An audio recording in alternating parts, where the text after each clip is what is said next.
It's time for the final 4 rounds of the season, and where better to kick things off than the self-proclaimed World Centre of Racing. That's right, welcome to Daytona International Speedway for round 9 of the Wave Italy Apex Racing League GT Championship. After 3 wins on the trot for Nicholas Laubich, can he close down the gap any further to championship leader Aaron Powell tonight? Well, let's find out. The first few rounds of the championship were not kind to defending champion. A series of poor results left him only dreaming of retaining his title, but the German has dominated the middle part of the season, taking 3 out of 4 wins. The only time he didn't win was when he didn't attend the meeting at all. The return of Seasons 2 and 3 champion Tom McMahon made things a little bit more challenging last time out at Road America, but he was still able to end up on the top step of the podium. As for Aaron Powell, championship leader, only in 1 of the 8 rounds so far has he not made it onto the podium, and as such he's got the highest drop score out of anyone in the championship with 103 points. Dane Baird here with Andy Thompson joining me in the commentary box tonight. Mark Trent and Sam Kumo are working in the background to make this broadcast possible on Apex Racing TV. And a huge thanks as well to Andy Taylor, Christian Steenberg and Colin Weatherholt for producing our stunning graphics and video content for this series. Also thanks to Wave Italy, the title sponsor for the Apex Racing League GT Championship, for supporting the series and offering some fantastic prizes for the top runners in the Pro and Am Drivers Championships. Wave Italy's mission is to offer the best experience in driving and simulation to an ever broader audience, with the aim of conveying the thrill of a real race to passionate and professionals of esports and sim racing. They offer extremely well-performing and realistic devices, also suitable for corporate or private events. An unforgettable, immersive driving experience. Wave Italy are providing the Pro Class winner their choice of their high-end Wave Impetus Imola or Wave Impetus Monza sim pedals in a color of their choice. The Amateur Class winner gets half a day of professional coaching at the Wave Italy Professional Training Center in Verona. If you'd like to get 5% off any product at waveitaly.com, use the code APEXRACING5 at checkout. Well, Andy, here for round 9 of 12 in the season. You joined us for a couple of rounds of the season so far, but I always see you in the YouTube chat following along the series. Nicholas Laubich, he's had fantastic form recently. Do you think he can continue that here at Daytona? Well, I mean, he certainly is on the drive. Obviously, we've had a bit of a down week, so maybe Aaron Powell's obviously looked at the way he's been doing it and done a lot of practice. But like you were saying in the intro there, Dane, it's the the first half of the season. Nicholas wasn't there. The middle part, he's turned his game around and is now fighting Aaron for that first place win. So we'll sort of see. But what we'll do first off, Dane, is we'll have a look at the Daytona track here. So we'll start off down the front stretch, going down into turn 1. So this is the heaviest braking zone on the track. So you might see different lines going on the inside, which is very defensive, and going on the outside, which seems to be the fastest line going through this corner. But I expect to see a few turns and spills around turn 1, especially on that first lap with all the cars on the track. Going down to turn 2 and 3, the short S's, you want to be on the right-hand side of the track to minimize the turn of turn 2 and 3. So it's flat out between these corners, very narrow into that corner. So, overtaking will be very tight coming into that area.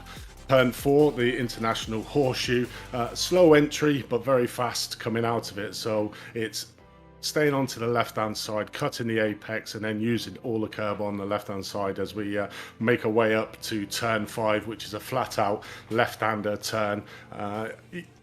Very hard to pass here on the track, but I expect to see some sort of moves maybe on 5. 6 is a sweeping at right hand, so slow entry in, fast entry out on the corner, using all the track on the left hand side as we come down the last couple of turns out of the inner part of the circuit and coming back out onto the Nastan outer circuit. So 7 will be slight in, trying to clip the apex on the left hand side to maximize your speed out of here, because it's very long straight where the cars will be getting up to sort of the top end speed as they come down round turn number 8, coming down into the famous bus stop chicane. So this is going to be a prime overtaking spot that some people have, but this is where I would expect to see a lot of incidences as well.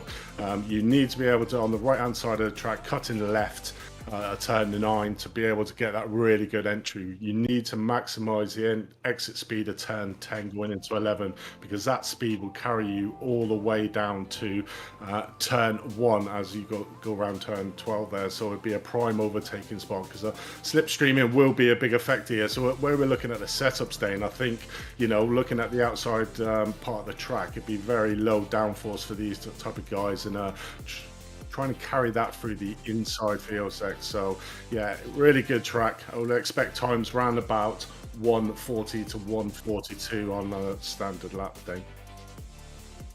As Yeah, we look absolutely. at the It's a very interesting circuit. The infield is very slippery. It's very flat. Some of the corners are off camber. It's actually a very difficult part, the infield of the circuit, because you have that extremely low downforce. For the NASCAR oval, basically, you want to run as little wing as possible there. Some of the drivers running absolutely nothing at all, similar to what we've seen at Road America and Monza. But the infield then becomes very tricky because you have much less grip going through that part of the circuit. And yeah, looking at some of the cars, the Porsche seems to be very quick. Once again, the Corvette is quick. BMW seems to have a disadvantage here. People seem to think it has higher power than the other cars, but the BOP that's currently being run in Sim means that yeah, it has a bit of a disadvantage here. We haven't seen it be very quick throughout the season. It's been Corvette Cup, really, with the odd Porsche being thrown in here and there. But yeah, the cars seem to be a little bit more even between the Porsche and the Corvette today. But the biggest thing for the drivers, if they want to go fast, is getting in the draft. Because the draft here, if they do it correctly, is worth around about half a second, the drivers are telling me after practice. So yeah, it's really, really important, which means that teamwork is going to be vital in this qualifying session that is underway. We'll see the drivers out on track in just a few moments' time. But Andy, we've got the championship situation out there at the moment. Aaron Powell, he is leading by quite some distance. Nicholas Dalby's just catching him. But if he carries on with the performances we've seen from him lately, in that middle part of the season dominating, he could well close up that gap. Yeah, definitely. I mean, he's been really good as we see the championship points here. So 176. Sorry, it's 821 points for Aaron and 765 points for Nicholas. Obviously closed that gap considerably, but there's still a big margin there of around 64 points. So, you know, there's still a big gap between them. But like you say, Dane, sorry, I get your name right there, sorry. Dane, is that, you know, he has been the second half of this season so far, he's been on form, winning all the races in there. And Aaron Powell, he's Mr. Consistent though, so he's still gaining the points. So although the gap's closing, I do believe that Aaron is still on course to be able to keep it up, as long as he can still churn out the points if he gets in situations. Yeah, he has really been consistent. At the start of the season, winning the first round always goes a long way to help yourself in the championship. Sam Fitzpatrick telling me at round 2 at Imola that it was a one-off. Aaron's very good at Watkins Glen, and that's about it. Well, he's definitely proved him wrong. I wonder if that was maybe some motivation for him to prove Sam wrong in that regard. But he's absolutely been consistent. He's finished on the podium in all 8 rounds bar 1. So he's absolutely been on it. Despite not winning the races like Nicholas has been doing, he's been finishing second and third, basically just as many points. So Nicholas hasn't been able to close the gap as much as he definitely would have liked to. And yeah, missing that one round for Nicholas didn't help him either. His drop score is 0. Aaron's drop score is 103. So that is a huge advantage for Aaron. When he comes to, if he misses a round, he will still get an extra 103 points added on. Whereas if Nicholas misses a round, that then becomes a 0-point gain. He will just lose those points completely. Let's take a look at the AM standings. Chris Van Der Sate, he is 52 points ahead of Dara Adriansons. The AM Championship has been very close throughout. The drivers have been racing exceptionally hard. We see many times having those battles for the lead in the AM class.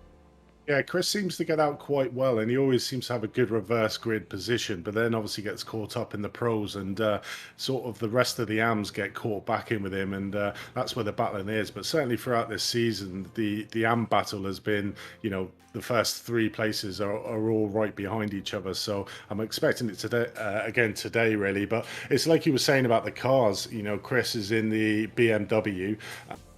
should be good around the outside part of the track, but I think he's really going to suffer on the infield side where the rest of them are not driving the BM. So I'd expect for him to try and be putting them big rear end of that BM out wide to stop him from getting past on that infield. Yeah, section. the BMW, it definitely does help when defending. We've seen Chris Van Den Esse is always involved in some kind of battle. It's become somewhat of a meme in recent rounds. Every time we cut to him, he's got at least a train of 3 cars behind him, not because he's slow, just because they're racing extremely hard. He's obviously not slow. He's leading the AM Championship standings. Let's take a look at the grid for today's race then. I was wrong before we went live on air. I said Nicholas might struggle in qualifying. He absolutely has not.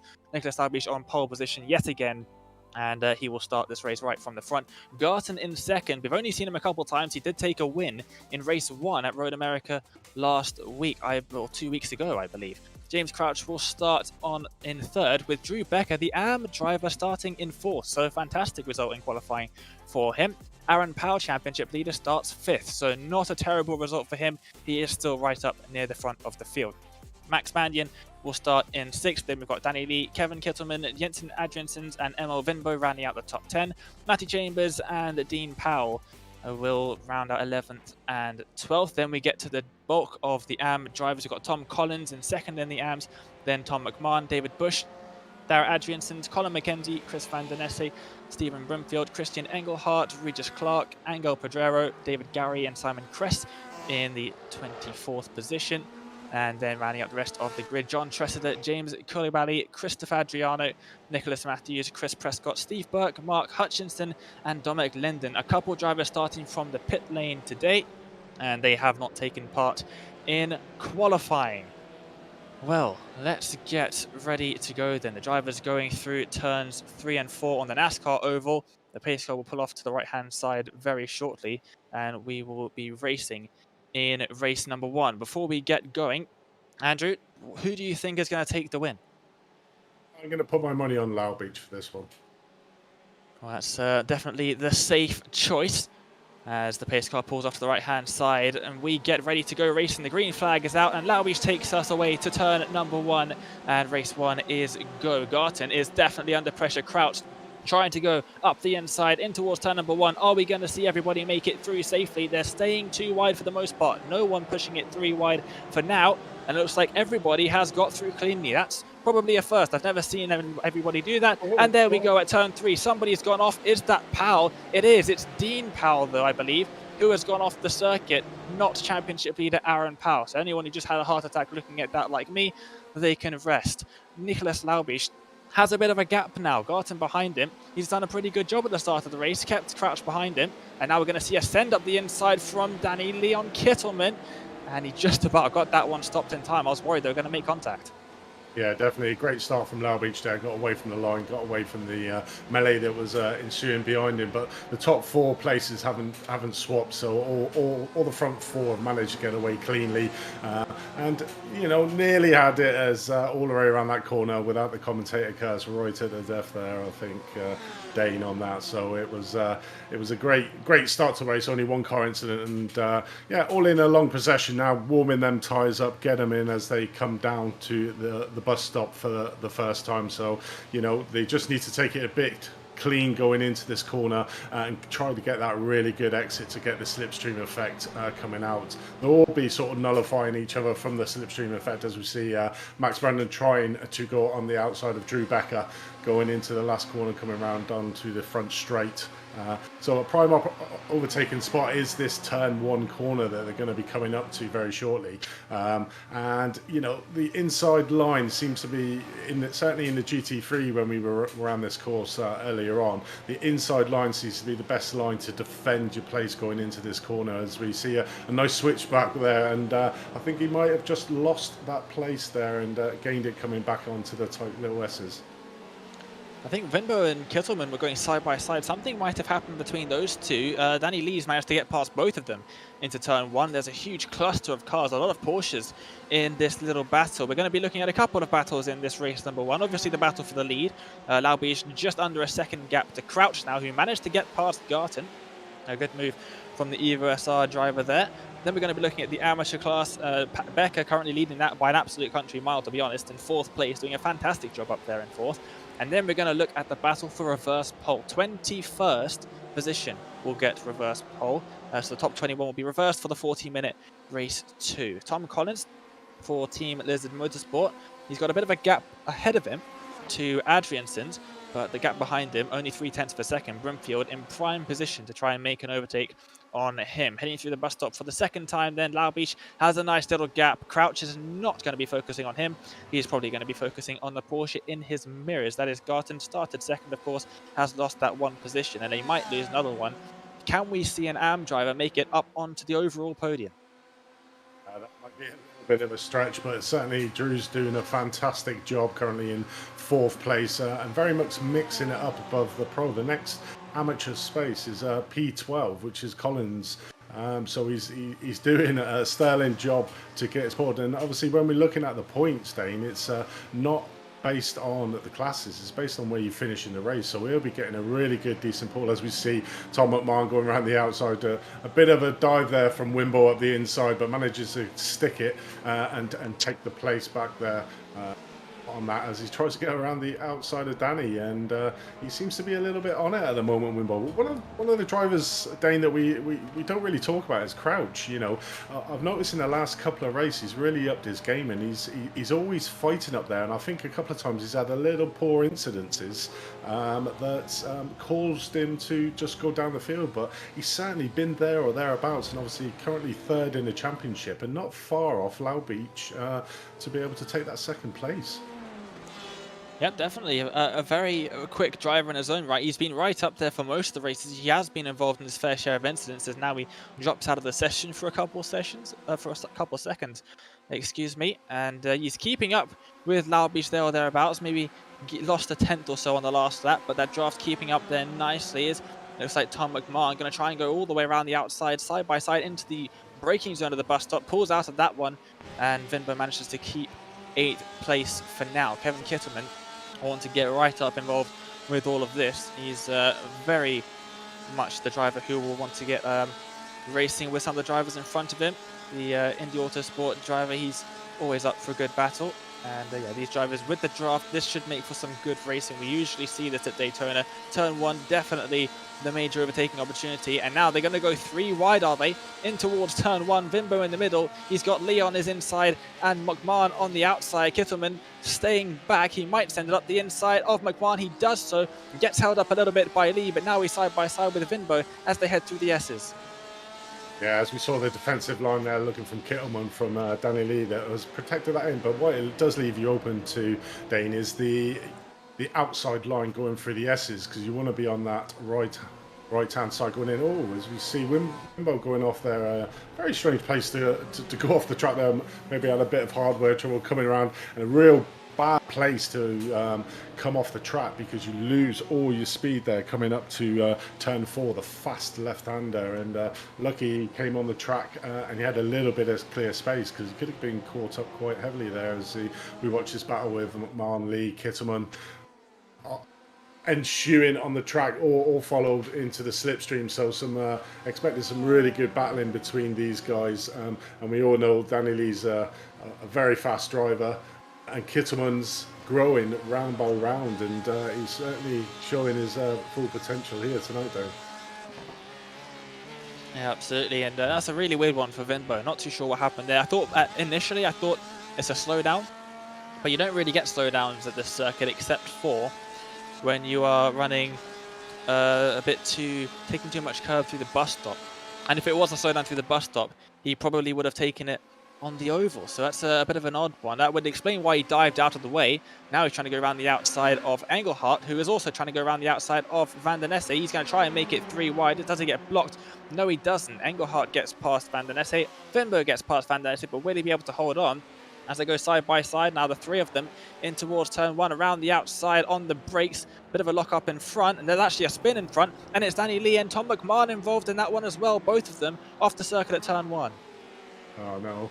You know, that's the effect of the first corner. You know, you're coming into that corner at full speed, as we see a bit of bump in here, and Wimbo nearly loses it coming around the horseshoe, but manages to save it. And as we see, he loses a little bit of time, and we've got Chris Van Der Nessie on his inside. So 2x2 wide into turn 4 is a bit brave, because you do not want to be touching that grass on the right-hand side, because it can spin your car. Wimbo takes the place, and Chris Van Der Nessie just tucks in behind him. So we're seeing that the BMW is as we've seen Wimbo go massively off there. There's got to be something wrong with his hardware there, thing. I think he might have picked up with some rear damage. He's absolutely sent it hard into the walls. We're going to see what happened between Tom McMahon and I think it was Danny Lee. And just a bit of contact into the braking zone, then further contact. Oh, and almost gets taken out. I believe that was one of his teammates there in the Corvette. Almost running into the side of him, running a bit deep himself. And hopefully we're going to get a replay of what happened to Emil Vinbo. He was going side by side and then just slid across the circuit on the straight. Just slammed across onto the left-hand side of the circuit and into the wall. And that is his race one absolutely over and done with. So I hope to get a replay of that fairly quickly. And here's what happened to him. We're going to take a look. Down the inside he goes. And already, this whole lap, he's been very sketchy in the braking zones. And I wonder if maybe he had a bit of damage on the rear. He gets on the grass and off he goes. Did he get some contact from behind, maybe? From Van Der Nessie is my question, because that's just a really unnatural place for that car to just send it off into.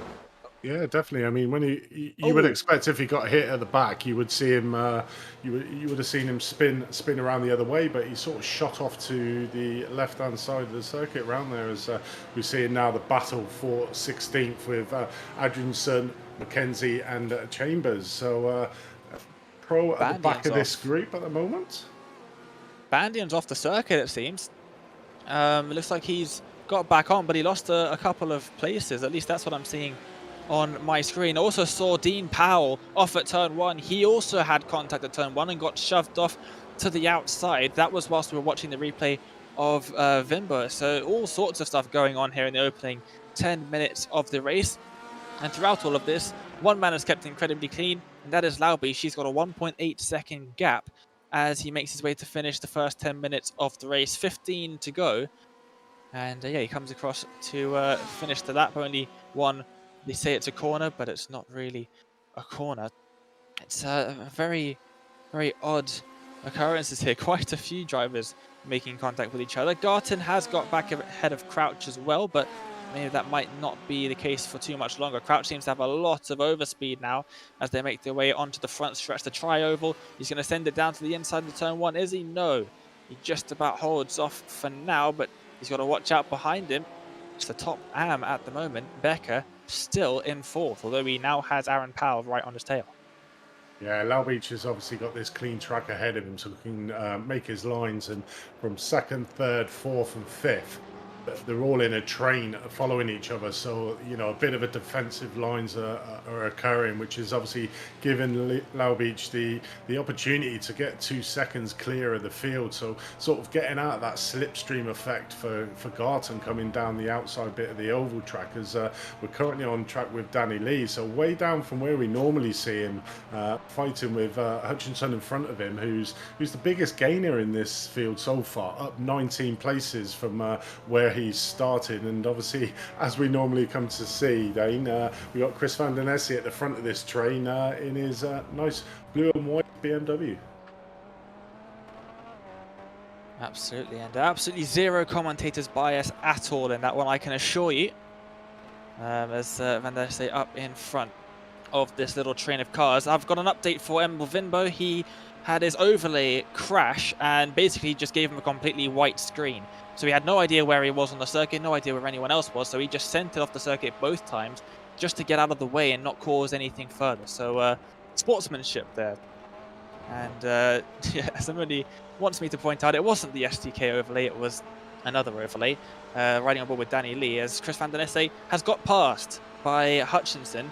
That is a rare occurrence for Van Der Nessie to actually get past. It could be his setup as well, Dane. He may be using a little bit more downforce than the pros that are obviously around him, obviously causing him to be slightly slower on the oval, as we normally come to see the BMW quite fast coming down as we come into turn 1, but seems to be getting overtaken around the outside of the track. So probably be carrying a little bit more downforce than the cars around him at the moment.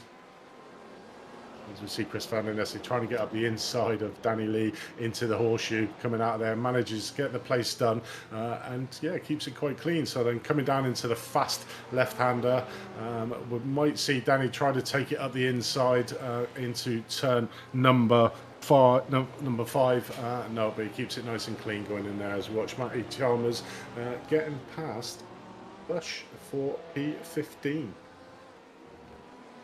Yep, another quick driver there in the Evo SR Corvette. And there is another Evo SR Corvette. That is James Crouch, who has lost positions, possibly due to a slowdown. But he has lost out a fair bit since we last saw him. He was in second, I believe. Powell has managed to get from 5th to 2nd. So the two Evo SR cars up at front, swapping positions with each other. But he's lost the train by around 3.5 seconds. So I wonder what's happened here with Crouch. We're just talking about him being one of the faster drivers, but getting involved in incidents, and I think that might be what we've seen here. Is Powell now side by side with Becker. Becker in the AM car trying to go for 2nd overall here. They are losing Laubish at a rate of knots, but that doesn't really matter for these guys. I don't think they really have a chance of catching him anyway. But yeah, Becker not able to make that move stick on this time, and Garton's been relegated to 4th. Kittleman gets past Crouch. So what has happened to Crouch? I don't know, there must have been some sort of incidents, because he was right up at the front of the field, and now he just seems to be getting caught up by the rest of the field. So he must have had an issue, and hopefully we can get a replay and find out. But looking at his car, it doesn't seem to be that damaged, Dean. So maybe it was a self-inflicted, gone off the track at some point and lost score. It goes a little bit wide into that corner and loses a little bit of speed, but managed to get it out into the thingy as we go the last corners into the infield and coming on to the outfield. But yeah, very strange, because he was going really well, and then all of a sudden he's coming off. So got a little bit of a replay coming up here. So as we see James Crouch coming around, where was this? Turn 1, the infamous turn 1. There we go. Ooh. So we get spun out wide, and the problem with that corner, Dane, is, you know, getting back on it. Luckily, he managed to get back on quite well, but as we saw the spin earlier on, you know, if you get hung out to dry there and trying to get back onto track, you can lose about 10 places quite easily due to not being able to get back out on track. I think it might be a little bit too far into the race for that to be a major issue for him, but definitely if it was a couple of minutes earlier, that could have been a major problem. Side by side between Becker and Powell. Becker almost got past there for a second. Looks like he's on the outside with Garton just behind those, but I see Brumfield on the inside, getting let by Collins, it seems, or at least Collins has given him the inside line. Yes, he has let him by, and Brumfield moves up into 9th place. Collins 10th overall, but 2nd in the AM category, so doing a good job for his championship. And there is Chambers doing a nice Tokyo drift through turn 1. He managed to keep it on the circuit and keep it going in a straight line. But yeah, he was very sideways through that part of the circuit. And Van Der Nessie now under attack from Adrianson. Looks like Danny Lee wants to get involved as well. Yeah, I don't know if there's something about the Evo SR cars and turn 1. I think that's 3 cars now we've seen from that team go off at turn 1. So they must be dreading that corner going around there. But as you say, looking at the moment with Chris Van Der Nessie, Adrianson just in front of him in P12, and behind him you got Danny Lee. So, you know, I don't think Chris is probably enjoying this round too much at the moment. You know, seems to be getting caught up, not getting the full potential of that BMW power coming down into this outside straight. So clearly his setup is a little bit more downforce than the cars around him, as we see there. Anderson slightly getting a little bit of a gap on him coming down into the bus stop, but obviously I'm sure that will get closed up with the slipstream effect coming in to the bus stop and coming out. So we one of the good additions to iRacing is if we see here, you see the concrete that they put on that inside of that right. You know, there was notorious for spinning cars there, but then iRacing put that concrete on the inside of that, and it makes it a bit safer for the drivers to be able to cut that corner now. as we look down here into turn one. Aaron Powell getting a bit of pressure from Garton and Becker behind him. Becker's lost out that third place role and Garton's managed to take third, but you know, an outstanding drive at the moment from Drew Becker, and I think he would be a lot higher up in the AM Championship, Dane, if he had competed in all the rounds, because I believe he missed a couple of rounds, which obviously has impacted on his score. But whenever he has been racing, he's certainly been up there at the front of the AM crew, and obviously, as we're seeing here now, he's currently in fourth. Yeah, absolutely. He's done a fantastic job, and it's a shame that he's managed to miss a couple of the rounds. John Tressida, oh dear. Well, speaking of turn one, and Evers, oh no, he's bended in the wall as well. That is terrible for John Tressida, just locking up the rears, spinning the car around, and unfortunately for him, he's found that wall. The tyre barriers, yes, but there's no way out of those. He's well and truly stuck in there, so he's had to reset and get a tow down to the pit lane. Unfortunately for him, that is just about as far away from the pit lane as you can go, because you tow forwards around the circuit. So he's just past the pit lane, so he's got to go around the entire circuit first. So that's going to be the longest tow possible here at Daytona, which I believe is maybe 3.5 minutes long. So yeah, that's basically his race over. Vinbo has rejoined the race. He figured out what the issue was, of course, and he has rejoined the race. He is a lap down, unfortunately, but is there to gain any positions, possibly from other drivers wrecking out, and that's exactly what he's done with Tressida making that error. They're going 3 wide passing, I believe, a lapped car, and this is the battle for second. Powell defending on the inside from Garton, who's going to try and get a switch back, but I'm not too sure if that's worked particularly well. Can't really go side by side through 2 and 3, and he's blocking the inside line there. Powell wants absolutely none of Garton's attack, and he does some fantastic defensive maneuvering there and keeps his Corvette in second for now. But Garton very much on the offensive with around 5 minutes to go, doing a brilliant job. Also, with 5 seconds is the gap between Powell and Dalby, so Dalby's looks set to take the win in this one as Powell runs a bit deep into turn 6, and that should give Garton the position. Although he managed to salvage it on exit, Garton got a ton of wheel spin, and he's had to settle for third once more, trying to go for the switch back at turn 7, and actually lost out. He's run up to the top of the circuit and now cuts right down and chops off the nose of Becker. Yeah, Powell's been made to work really hard for this second place. That Garton has got that bit between his teeth and he wants that second place. But Drew Becker is just sitting on the back of him, just watching these two fight. And as we nearly saw there, he nearly took the place off Garton coming out of the corner of turn 7, coming down to this area. But always we see a little bit of thing. Garton manages to get past Aaron Powell now into second place. So Powell will have the slipstream coming round into turn number 1 onto that as we watch the battle here between Collins, Hutchinson and Adrianson. So Hutchinson currently in P11 with Collins just in front of him, and Adrianson trying to get on the back of him, but still a little bit behind him, about 0.9 of a second behind. But Mark Hutchinson's 20 places from where he started, Dane, so had a really good battle at the moment. Absolutely, he's doing a fantastic job in the Ford, of course. Hutchinson, one of the only drivers in the series and the only driver on track today using the Ford. A little bit of a tap there between Crouch, and I'm not too sure who that is. One of the Indy Autosport red cars, I believe. So it's possibly Adrianson's. It is Adrianson's, and now into turn 6. Oh, around he goes. A little bit of a tap from behind, and Crouch gains the position, but I'm sure Adrianson's is not going to be particularly happy about that one. Yeah, a bit of an unorthodox move there. I think obviously a little bit of anger got in there for Crouch from the previous corner, and obviously just gave him a little bit of tap going into the corner, which unfortunately spun him out round. So currently lying in P7 as we see Jensen Adrianson, the other half of the brother duo, currently up in 7th with Brandon just behind him in 8th place. So a little bit of a gap till Crouch in 6th place, but he's I got that wrong, didn't I, Dane? Actually, he was fighting it that right one, I believe. Well, let's have a look at what's happening here. We've got some side by side. It's Hutchinson's, Brumfield and Collins. Looks like Collins has just overtaken Brumfield into the bus stops, and he's also got a bit of a gap going there out of the bus stop too. Unfortunately for him, that gap is nowhere near big enough. It's only 3/10 of a second, which means Brumfield will use all of that lovely draft big hole that Collins is pushing in the air down the front stretch to catch that gap right back up.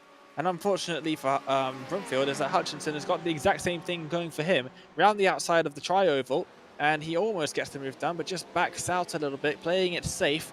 He does have Adrianson behind him, and then Lee as well.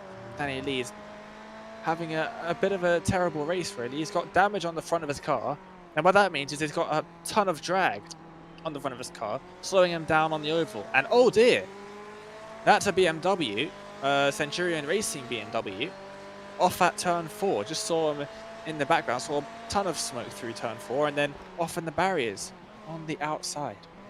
Yeah, that was Linden going off there for Centurion Sports. So as we watch this battle here for 10th place, Brumfield just holding up the moment, but Hutchinson just biting at his heels. You know, this Ford is, I think, certainly he's been driving it really well. As we see a really bad line there from Broomfield, so Hutchinson will take that inside line, and Adrianson might get the inside. No, he manages to get down and tuck in behind Hutchinson there for 11th place. So only losing the 1 place of the poor line. But into Collins. Collins seems to be going really slow at the moment. You know, the cars have caught him up really quickly as Broomfield takes that inside line from Hutchinson and takes his position back. Obviously, Hutchinson got slowed down there by Collins coming up to the bus stop. So Collins is running a little bit slow. I don't know if he's got a problem with his car, or, you know, that's a very unusual place to get a slowdown, I think. So as we see here, the Hutchinson just on the outside of Brumfield with Darragh Adgerson just behind him.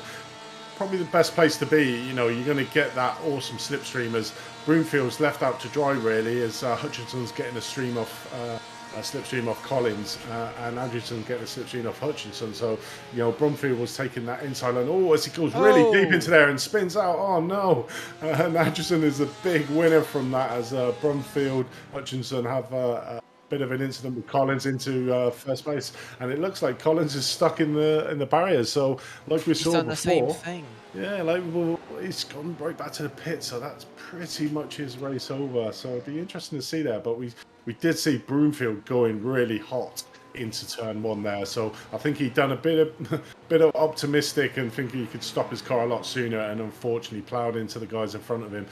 Adrianson was the big winner out of that, so gaining 3 places from that, managing to carve his way through the field. As we're currently on board with Colin McKenzie, who's pairing with Powell and Nessie. So probably looking at the last lap. So the timer has run over the 25 minutes, and Low Beach, you know, with all the fighting with 2nd, 3rd, and 4th.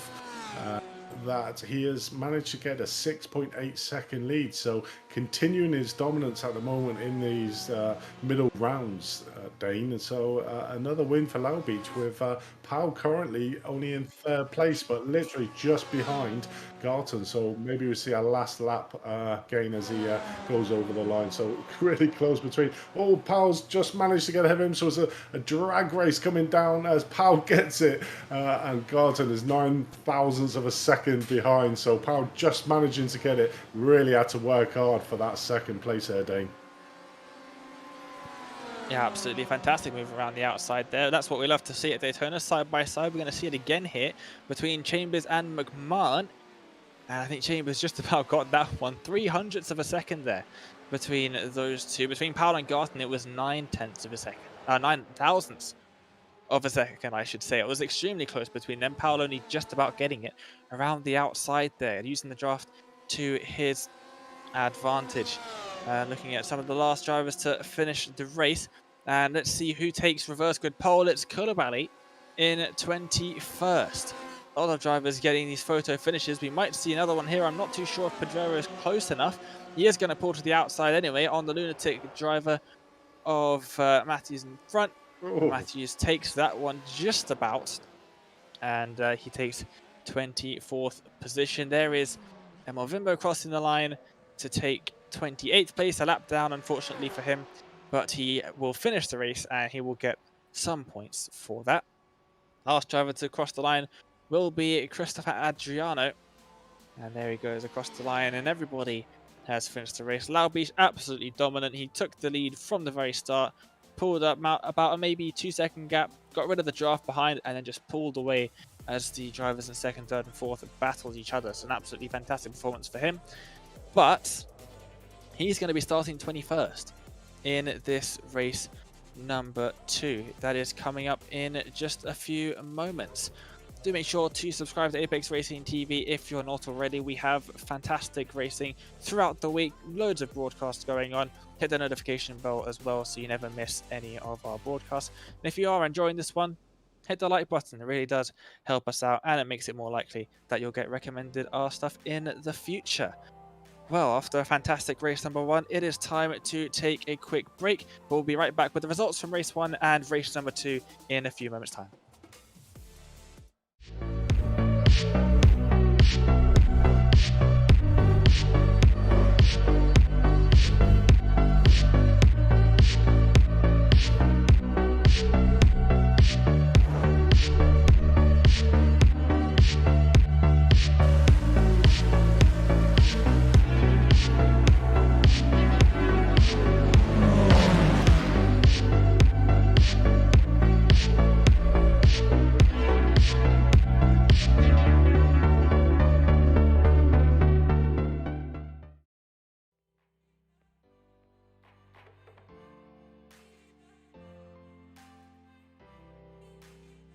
Well, welcome back then to Daytona International Speedway, where we have just witnessed a couple of photo finishes in the first 25-minute race of tonight's action. Here are then the race results, and of course, who else would it be but Nicholas Laubich continuing his run of wins in the championship.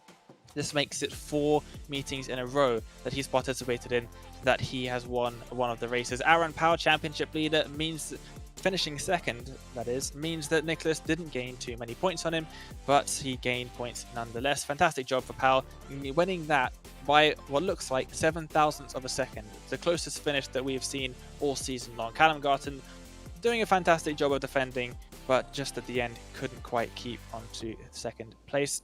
Drew Becker, the AM driver, in 4th position. He started in 4th, got up to 2nd at one point, but did an absolutely fantastic job to keep his car right up there, and he's got a good five places ahead of his next amateur class rival. Kevin Kittleman in 5th then, and James Crouch in 6th. Crouch was right up there at the front as well, but yeah, just not quite able to keep up there with a little bit of contact into turn number 1. Jensen Adriansen in 7th place. He had a bit of contact with himself and James Crouch near the end of the race there. Could have been a couple places higher up. Bandian and Adriansen's the 2nd place driver in the amateur class, and gained 3 places right near the end with some incredible luck as the 3 drivers in front of him took themselves out.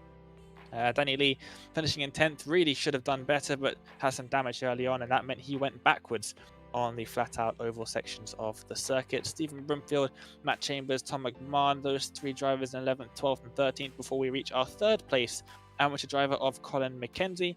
Then Dean Powell, Chris Van Der Sey involved in battles throughout the race as usual. Mark Hutchinson in the sole Ford is in 17th, and then David Bush rounds out the last of the pro drivers in 18th. Then we've got some more AM drivers: Steve Burke, Chris Prescott, James Coulibaly finishing 21st and takes reverse grid pole. We'll take a look at the grid for race 2 in just a moment's time. Regis Clark, Simon Kress finishing in 22nd and 23rd. Then we've got Nicholas Matthews, Angel Pedrero, and those 2 drivers, another photo finish very nearly. Pedrero getting past Matthews at the end there. David Gary, he had a bit of an off, I believe, throughout race 1, maybe once or twice. Christopher Adriano doing a fantastic job on what I believe is one of his debut potentially. I don't think I've seen him on the grid in any of the other rounds. Tom Collins was the first driver to finish a lap down. Emil Vinbo going off due to a technical issue, giving him a white screen. He threw himself off the circuit in dramatic fashion to get out of the way of everybody else. Dominic Linden found himself in the barriers at the exit of turn 4, not too sure quite what happened to him. John Tressida finding himself in the wall on the inside of turn 1, just a bit of a rear lockup and spinning into the separator for the pit wall. And Christian Engelhardt, unfortunately 9 laps down, he did not finish the race, and he classified as 32nd in race number 1. We have got the 40-minute race 2 coming up, and Andy, we've got 21 reverse positions for the start of this race, which means Nicholas Laubich doing a fantastic job, winning by 9 seconds. He's going to start in 21st in this race number 2. That's going to be very challenging for him.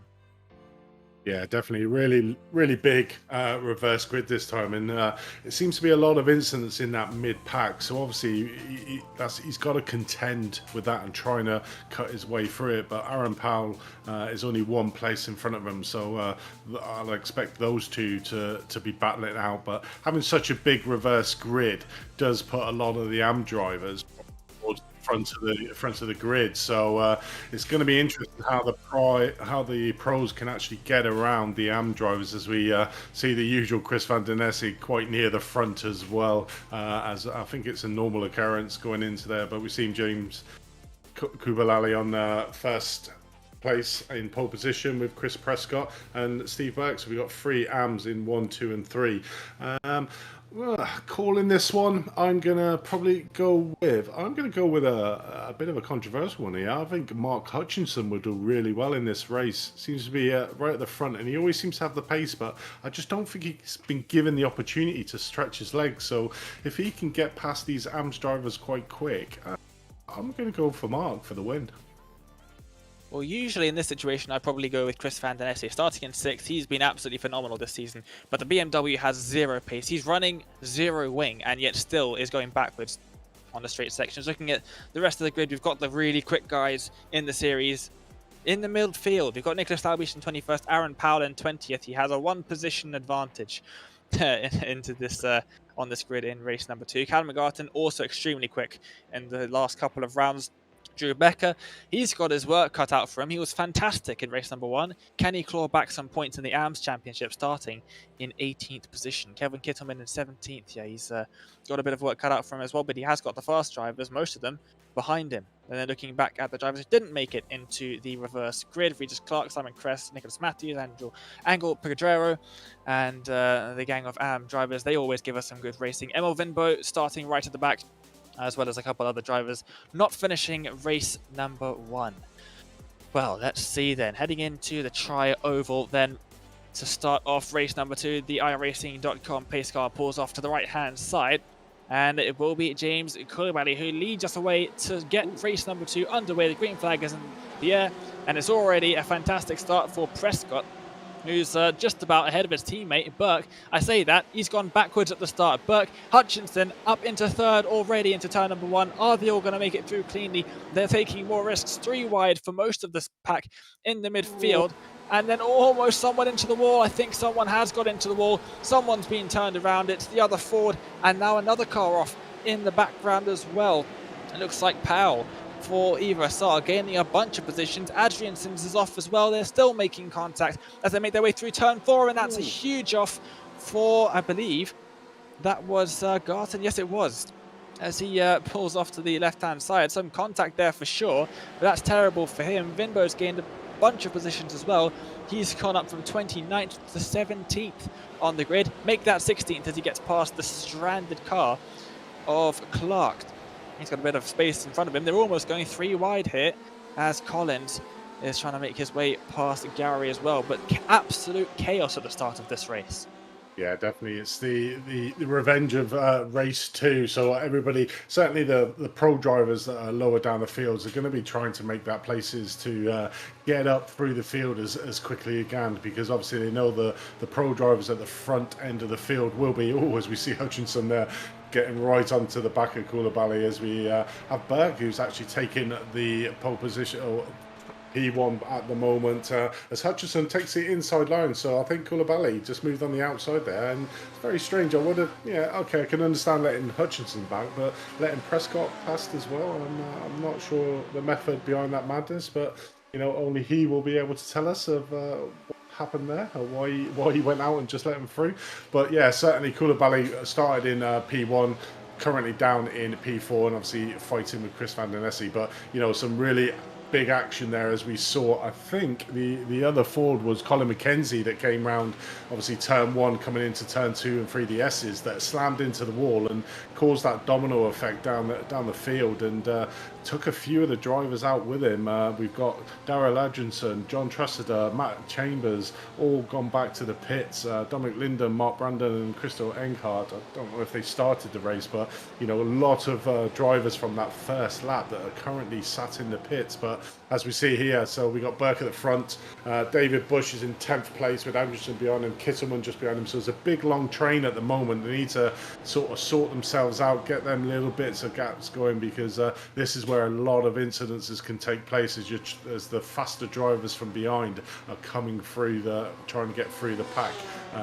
We can see at the moment Lau Beaches hasn't made much ground. He's actually only in P17, with Powell, his main championship contender, is in P13 as Hutchinson, as we see him take the lead going into the bus stop. So Hutchinson at the front, and the nearest pro to him is 2.5 seconds down. So Powell's actually up into 6th place at the moment. So a really big run for Dean Powell going into there. So you know, 2.7 seconds behind for the next pro.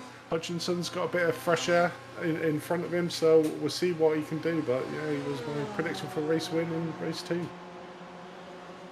He certainly was, and that is his teammate of McMahon, who is right up there in 4th, or he was in 4th. Van Den Essay up the inside. That's how you make a move at turn 1, and looks like Dean Powell has just centered up the inside of him as well. It's Dean Powell that's actually in 5th place, not Aaron Powell. So that's not as good of a start as we thought for Aaron Powell, but he has got a pretty fantastic start, as all turned around is Bush by Kittleman, luckily avoiding Aaron Powell.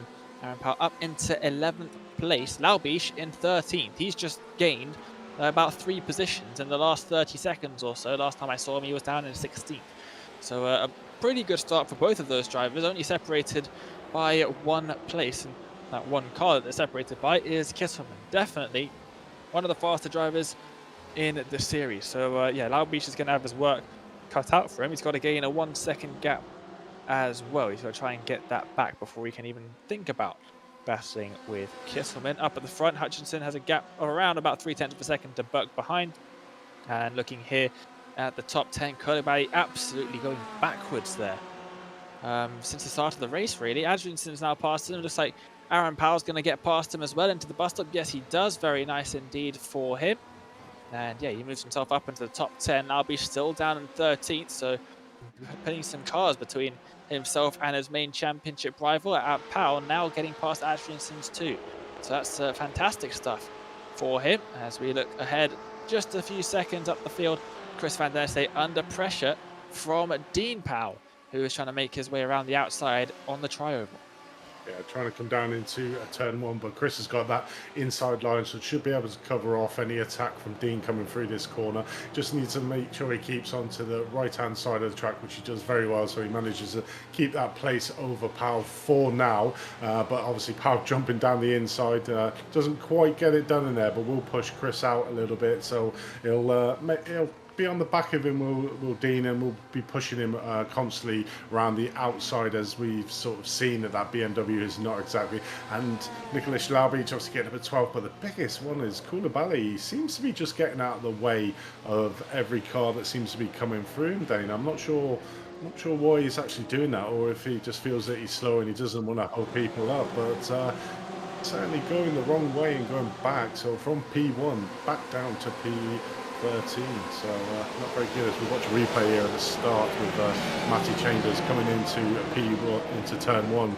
God, a melee cost about 3 wide, 4 wide on occasions coming into there. As we see there, our little slight touch with one of the Evo SR drivers that puts thing, and you can see the chaos and the domino effect going back there from turns 2 and 3. Hit the wall, pretty much bounced off the wall, and obviously the pack was just going through there, so hit maximum cars coming through there. But yeah, not ideal start, and took a few drivers out that went back to the pit, so that'll be their race over. As we see Nicholas Laubich taking 11th place from Kittleman, obviously going out wide, just giving the room to the German going through on the inside. As we what Mark Hutchinson and Burke is not from Team Lizard is not letting him get away. He's battling him quite hard, which will be hurting Mark. And currently the next pro driver is 2.7 seconds behind Hutchinson, so not really making a gas. But if these two continue to battle, he's just going to lose more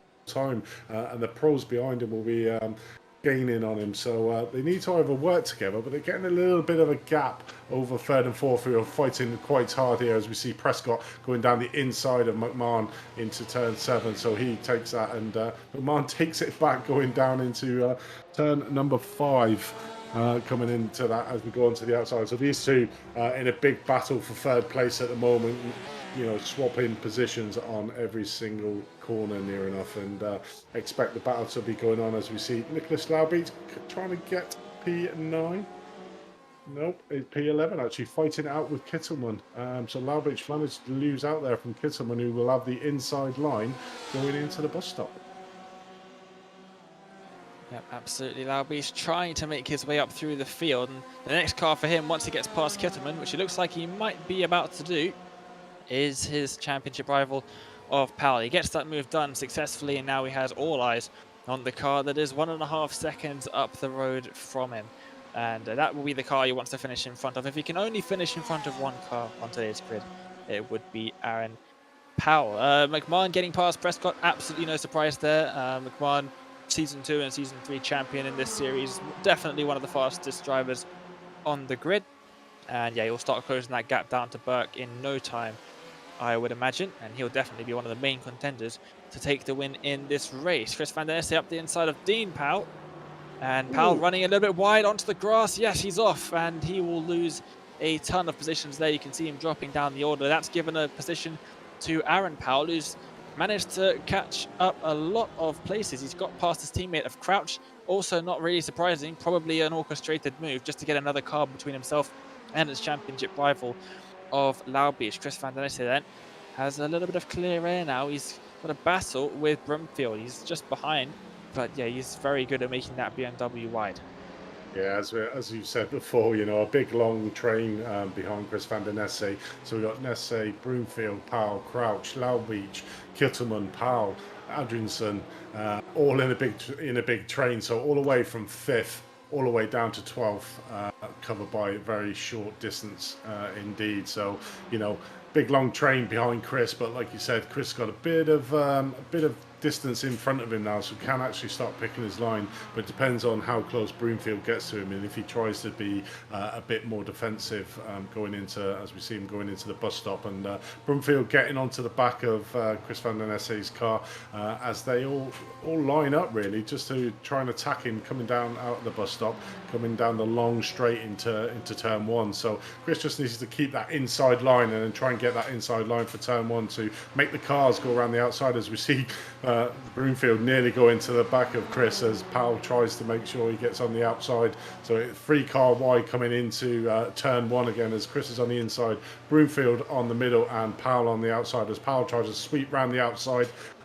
He's made it, I believe, yes, and he's got that inside line for the S's going down into the horseshoe. So 2 paces gained there for Powell in one corner, so great bit of work there going into that, as we see Nicholas Laubich trying to just follow wide. Powell as well. Oh, he just makes contact there going into the horseshoe and leaves a little bit of time off Broomfield in front of him, but very ambitious move going down there, and Broomfield maybe a little bit slow into the horseshoe, causing him to back up to Laubich and accidentally tapping the back end of his car. But Laubich has got Powell in his sights now, just needs to get past Broomfield, and then Powell is in front of him. But you can see Powell there, all over the back of Chris, trying to just get down there. So he should be able to get this done, maybe going down into the bus stop, but Chris will be swerving all over to try and break that slipstream going into it. It's a great onboard view here, watching the fight up in front with Broomfield just in front of Laubich.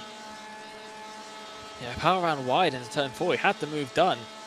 And yeah, Laubich almost went up the inside of him, but yeah, just having that little bit of a moment, a little bit of contact and having to drop back. There are now 2 cars between Laubich and Powell. This is what we're going to be keeping an eye on for most of this race, this battle between these two.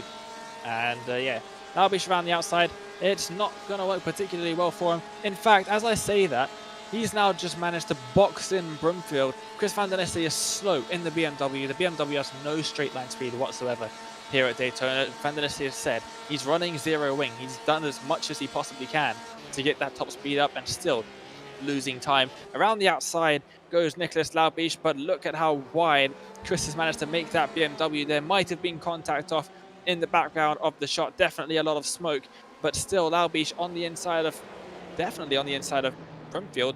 He's definitely got that move stuck, but he cannot get past the BMW in front. I will say though, that's only a matter of time. I would say this lap on the oval, Laubich is getting past Van Der Neste, which means Powell has to get a bit of a move on if he wants to stay ahead, because Laubich definitely has the pace, I think, probably to get past him. As oh dear, there is some contact to lock up, and even more contact as well. Kittleman and Adrianson being tapped around by, was that Powell or was it Lee? I'm not too sure. One of the Pineapple Grips cars, it seems.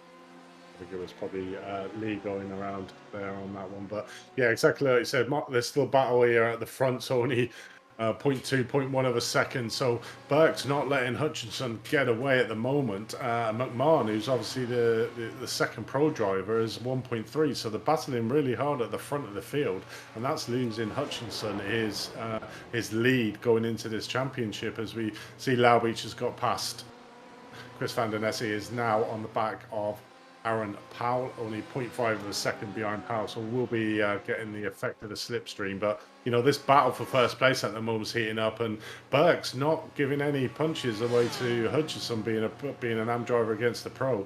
You know, I don't know if we actually had an AM driver winner this season, Dave?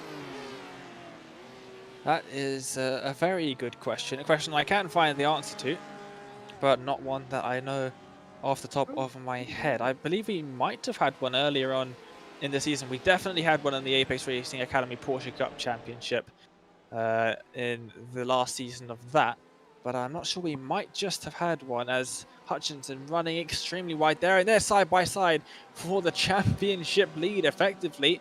Championship rivals side by side, and Powell has the advantage here, I think. Laubich has the inside for turn 5, but Powell will send it up the inside into turn 6, just about getting the nose in before they turn into the apex and getting the power down now. Laubich has the better run off the corner. They're still going to be side by side into turn 7. It's bumpy on the exit, and I think Powell just has to concede that one. He's actually just managed to stick his nose up the inside, but not quite enough. Laubich cuts in front. This is going to be a battle that goes on for a long time, because as quick as Laubich is, Powell, with the help of some draft, is definitely his match. Yeah, definitely. As we saw there, Powell had a better run coming out of that corner. Laubich had the inside line, which made him a little bit slower. As we watch Powell coming around the outside of the bus stop and managed to get past Laubich. So Laubich tucks in behind Powell for going into the bus stop there, as we see him there. So Laubich is behind Powell again, as it was the previous lap, with great views there at the exit of the bus stop. So Laubich will have the slipstream effect. So it'll be interesting to see as we watch him now back with first pace. Burke constantly trying to push Hutchinson to the limit, and we got McMahon now in the mix, so he's managed to gain up loads of places with these two fighting in first place. So we got an Evo SR first, Evo Lizard car second, and another Evo SR car third. So you know, McMahon, that was sort of 2 seconds down from these guys, have managed to have clean air in front of them with these two battling in front, has managed to get in the mix now. So we see McMahon there trying to get on the inside of Burke to try and help his teammate out and give him a bit of respite, because Burke has been snipping on the back of Hutchinson's heel pretty much the whole of this race at the moment. And I think the teammates need to work together to try and either box him in to make the pass done coming down onto the oval, just to give Hutchinson a little bit of a break here at the front, because I'm pretty sure he's feeling the pressure. As we see a lunge down the inside of turn 7 from McMahon. I think he managed to get it, got the inside line coming on the outside, but Burke will obviously not concede the place without a fight, manages to tuck in behind Burke at the moment. So McMahon obviously giving his teammate a little bit of a break now over Burke, but Burke's now right on the heels of McMahon coming in there. So we got Hutchinson, McMahon, Burke, top 3. Yep, and I told you McMahon will catch that gap up very quickly, and he's done that indeed. Half a second behind his teammate now, as Laubich has got back past Powell. So yeah, Powell just dropping back slightly, and he's dropped back a fair chunk. He's half a second back now, and you'd expect Laubich to be able to pull away at this point and try and catch up to the next car, who is one of the Team Lizard drivers. They're trying to break the draft. You can see we've got his driver cam on the bottom right-hand corner of the screen there. Fantastic to see for some of the drivers, giving us some inside an inside look into their rig. You can see there through turn 1 he goes, nice and calm, and yeah, he's got power behind him, but I don't think that's putting him under too much pressure. You don't become champion in the Apex Racing League GT Championship without being able to handle some pressure, and yeah, he's done a fantastic job there so far, up into 5th, starting 21st. So Laubich, brilliant job at the moment, but just needs to catch up a little bit more time, around about a second to Prescott in 4th. Then he can try and battle, make his way up to the top 3. If we look at the current races, this is we go in the front 3 that are all covered by less than a second, are just battling out between themselves, which is obviously bringing the rest of the field back in. So I wouldn't put it past Laubich to, by the end of this race, Ampal being up at the front with the group, with the opportunity for the race win. We've seen the speed of Powell and Laubich, and as long as they work together and they don't fight down there in the lower places, we could see them coming back onto the pack of the front 3, as we're watching here with Danny Lee not having the best of rounds here tonight. Dane, you know, he had a bit of terrible round in race 1 and is currently at the moment in P11 and just got passed by Garton in P10. So himself, and we can see at the front of that car, he's got a bit of damage. Obviously came off at the beginning of the race, towards the beginning half of this race, and has got a damage, and we can see there he's losing time. So you know, the aero damage on the front of the car is affecting the top end speed, as we see there. Nicholas Laubich putting in the fastest lap of the race of 141.099. So on a massive launch at the moment, with Powell has actually gone down to 6th place, with Prescott has managed to take him in the 5th place. So I'm not sure what happened there. Yeah, Laubich caught up a massive gap there, as we see Wimbo sending it around the outside. Bit of a lock-up, but just about making it on the outside. Gets a little bit of a tap, maybe. Bit of a squeeze from Pedro, and just about can't make it. He's not happy with that. You can see him flashing the headlights as he's trying to make his way back up through the field. You can see the the driver on the bottom right-hand side, just looking at all of the information he has on his screen as he tries to catch up the gap. He has got a significant gap in front of him. He tried to make his way through the field at the start of the race, then had a little bit of an issue and has dropped back down a little bit, but now he's trying to make his way back through for the 2nd time in this race, and he's just got to get past Pajero, and I believe it might be Gary just in front of him as well, but it's definitely not the easiest place to try and overtake, especially not when you've got a couple of cars in front of you, because the driver in front of you, you have got the draft on them, they've got the draft on the driver in front, so that makes overtaking slightly more difficult. But that was almost choreographed, because when you said it's not easy, he sort of nodded his head to say no. So I think he's obviously listened to us on the stream and agreeing with you. Oh, wow. Okay, coming out of the bus stop there, obviously Pedrero in front of him. Either he was slowing down or Wimbo just caught that slipstream and gave him a massive bit of O-scene, but a big bump out of the bus stop, as we can see Wimbo not very happy down there in the bottom right hand corner with that incident. So that would have be affecting his speed now, but be interesting to just have a look at that one back just to see what happened there. And we saw that obviously the speed as Wimbo tries to get down the inside of him this time, and looks like he's got the move done. But Tom and Man has obviously taken their lead, so my prediction might be actually wrong here. So Hutchinson currently 0.4 of a second behind McMahon, and Burke still up there, top place amateur in 3rd place, not letting these two evil SL cars get away from him. So, you know, certainly a hot contested battle. But yeah, like I was thinking, Laubich is currently in 4th, 2.9 seconds. So eating into this lead of these front 3 or every single lap. So I think within 5 laps, Laubich will be on the back of these 3. Just as the timing tower disappears, Vimbo got past Gary as well. So Vimbo making up a couple of positions, despite the contact into the bus stop chicane. McMahon out in front. That doesn't surprise me. As I said earlier, double champion in the series, the only double champion in the series, and doing an absolutely fantastic job out there in front. Just over halfway distance then, and that's plenty of time for Laubish to catch up. We saw McMahon and Laubish have a mega battle at Road America, and we'll have to wait and see if we get the same here today at Daytona. Side by side now with his teammate. He's going to let Hutchinson past, and Berg a little bit loose down the inside on the brakes into turn number 1. McMahon defending well. He has the outside line, which becomes the inside for turn 4. That shouldn't be a problem for someone of McMahon's quality. And we're just going to look back a little bit further now. Lee has got past Collins, so despite the damage on Lee's car, he's managed to get past into turn number 1. I believe Collins might have maybe locked up a bit there, but you can see the damage on the front of his car. It's little wonder he has no straight line speed. He's really just dropped back. It almost looks like if he's in a pack, it looks like he's going backwards, going down the straight. And he's yeah, definitely not got any straight line speed on that car at all. Yeah, if you can see the damage there on the front end, pretty much coming as we look at the replay of Wimbo coming down into the bus stop. So I think Padero just gets the line wrong going through the bus stop and is extremely slow. Wimbo gets a really good line through there and unfortunately collides on the exit, but that would have affected the speed. So yeah, I think it was a bit of one person taking the wrong line, one person taking the perfect line, and obviously meeting at the end. So as we're live now with second place driver Tom McMahon just following Hutchinson at the moment, keeping back, but Laubeach in the last 3 laps has gained 2.2 seconds on these guys up at front, so you know, only 1 second behind there, so he'll be all over the back of Burke very shortly, and obviously puts him back in the fray.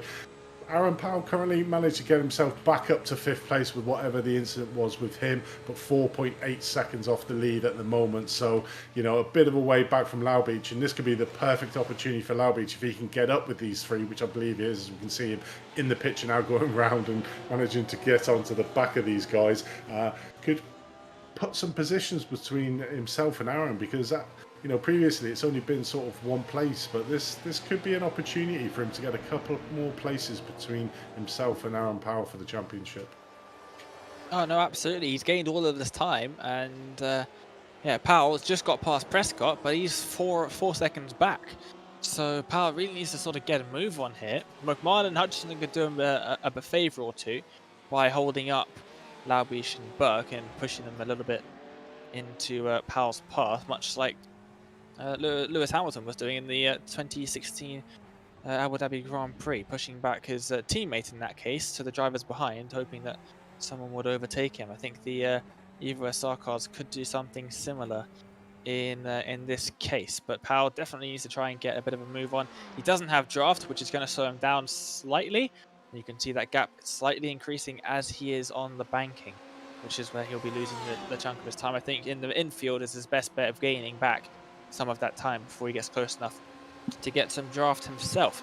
Callum Garton, he got taken out right at the beginning of the race, turn 4 on the exit, slammed into the barriers. He looks like he might have got a repair on his car, or maybe he didn't actually reach the barriers in that occasion. He actually looks like he might have a bit of a bent front bumper, but he's moved up the field quite nicely. He went right down to last, and he's up into 8th. As all, Laubish now challenging for the lead of the race. McMahon versus Laubish, part 2. And now heading into turn 1, Laubish fantastic on the brakes. McMahon also brilliant on the brakes, doesn't let him through. And now Hutchinson up alongside. He's slightly ahead as they go through the S's now. 25 minutes in, Hutchinson cuts across and gets the inside line for turn 4. That could be crucial for him, for this defense, and looks like he might just be in front. Not quite. He will have the inside line for turn 6 though, around the outside of turn 5. Look how much extra speed Laubish can carry, and a bit of a touch on the grass for Hutchinson down the inside into turn 6. I don't think he's going to be able to make anything happen from that, and Laubish successfully moves back up into 2nd place, and once again has a sight set on the Porsche in front of him of Tom McMahon. This is going to be a battle that's going to last quite a while, I can tell.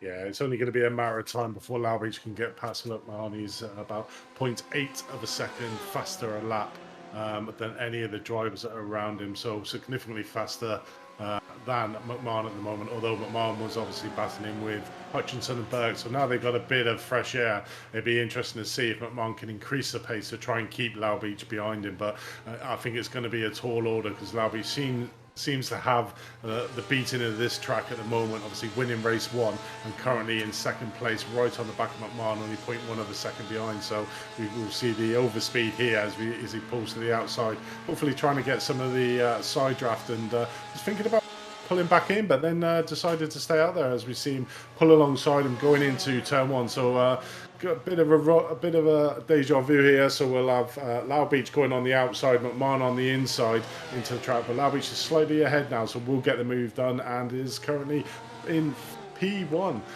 Powell at the moment is in P5, but he's tantalisingly close to these guys as we see a bit of touch in between Hutchinson and Burke. And Burke manages to get himself up into third place past Mark Hutchinson, who's now pushed down to fourth place on there. But we can see Aaron Powell just at the back of the shot, so just off these guys. But as you were saying, Dane, he's not got that slipstream on the oval, so he's going to lose time. So he's going to have to really push it on this infield trap to try and close down that time, because these guys at the front, although they're battling quite hard, will have the slipstream over each other and will be pulling each other along. Now with Laubeach at the front of the grid, who's fast, he will certainly be pulling McMahon, and it's whether Burke, who's currently 1.6 seconds behind McMahon, will be in trouble of losing that slipstream. But Mark Hutchinson there in fourth.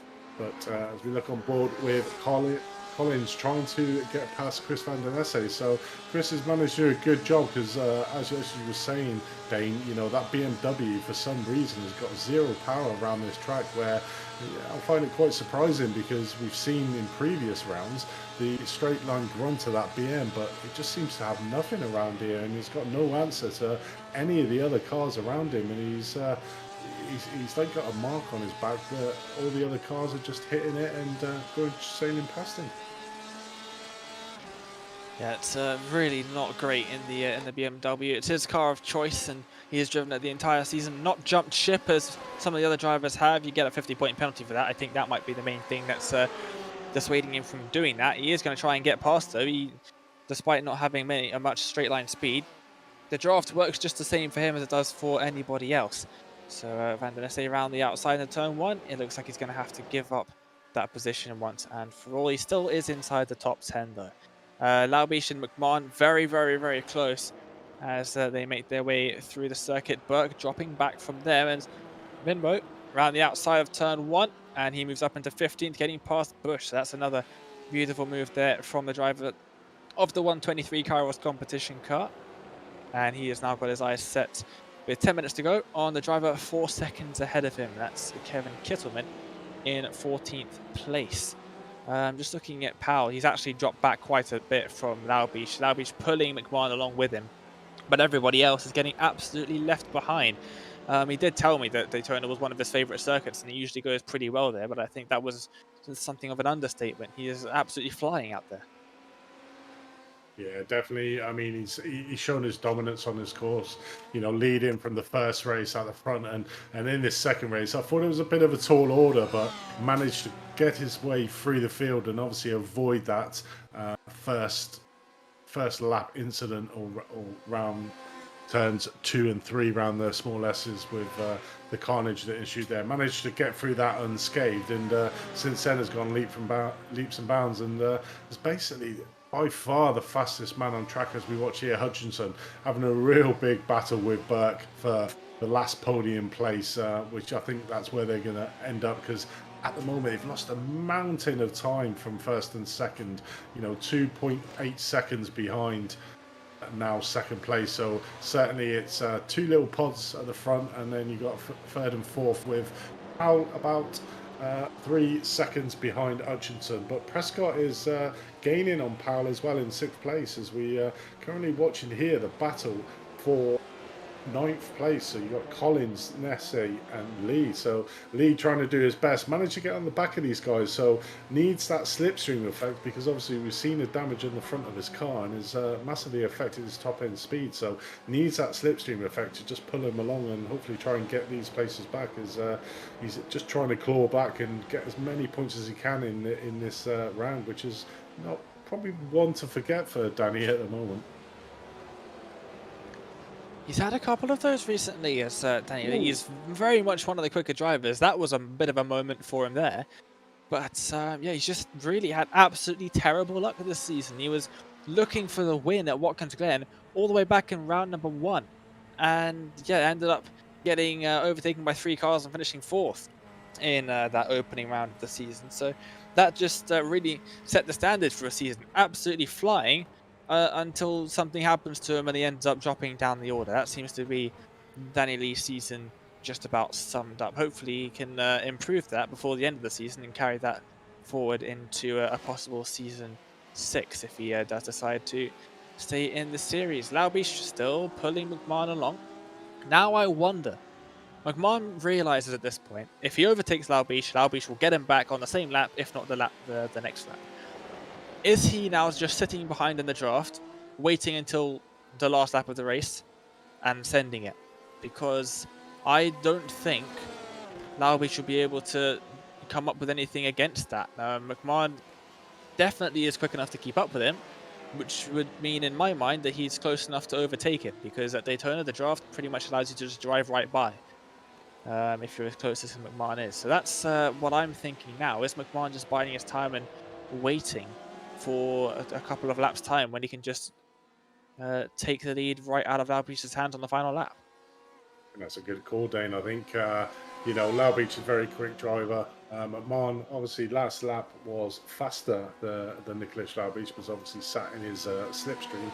And I think exactly that, you know, he's in the prime spot for doing that overtake for the last lap for the slipstream. As long as he can keep it this close, coming into the last 6 minutes, so we've probably got about another 4 or 5 laps as Laubich takes a high line. So I think he's realised that, and Laubich is probably going to let McMahon through, so then he can just sit behind him. I wonder if he's just going to do that to try and save the fuel, maybe. No, it's a slowdown.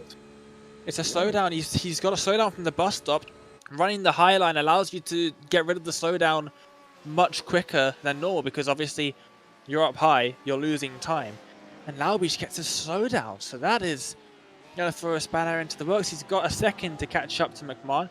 That should not be too much of a task for him, but well, that sort of throws out, if it was McMahon's tactic to just sit behind him, then that sort of throws that completely out the window.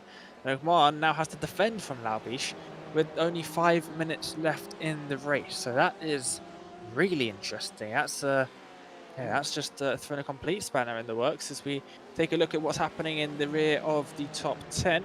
Collins, Broomfield, Van der Nesse, and Lee. Lee sending it up the inside of Van der Nesse and getting up into the top 10. Yeah, definitely. So we see a real tight battle. Broomfield at the front, Collins, P9. Lee obviously just managed to get back past Chris Van der Nesse.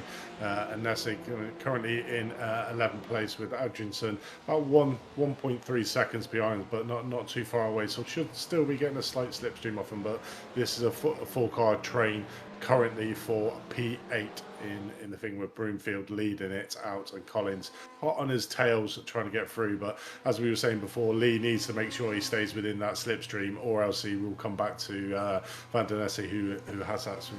As we see here, Tom McMahon in first place, but Laubich has taken 0.4 of a second out of his 1 second deficit, currently 0.6 of a second down. So, you know, we'll be on the back of him very shortly, I'm sure. And it'd be interesting to see, because if that was his tactic, as you said, Dane, is to say, right, okay, well, I'm just still going to keep that tactic and let you go past and get that slipstream effect. So it'll be interesting to see what happens and how much he fights with Laubich to try and keep that first place.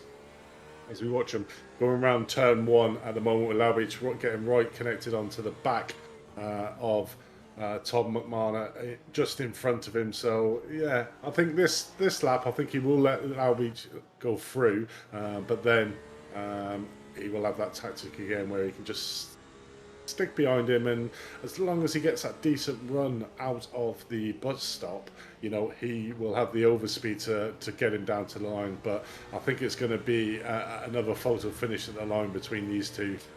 Currently, third place Sure. is 5 seconds behind these two, so these two are just out on their own at the moment.